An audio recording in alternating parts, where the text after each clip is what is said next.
So the project is called Zoomscape, and it's essentially allowing people to sculpt trees with light through their movements around the tree. I guess we started with this sort of provocation that process is more important than outcome.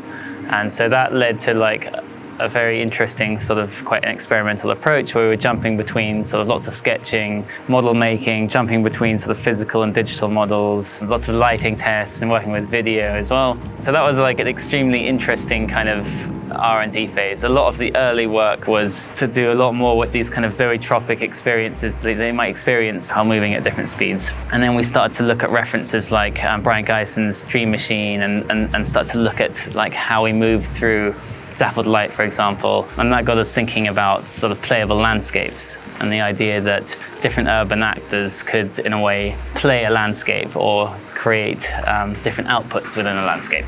In celebrating trees as sort of living sculptures that can be actively transformed by our movements around them, the work is kind of asking us to consider our relationship with the natural world.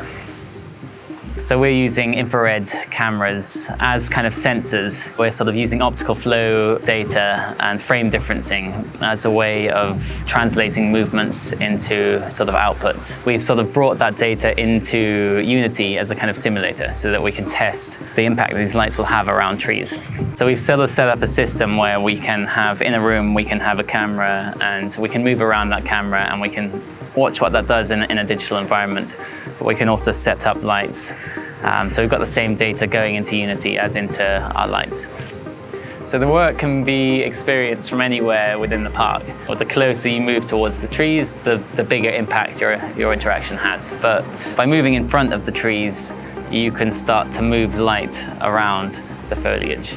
And so there's a real idea around sculpting the trees with your movement. There's a sort of passive interaction from cars and people walking in the background, but we really love the idea of inviting people to actively participate and sort of allow the installation to affect the way people would move and to really sort of play within the park.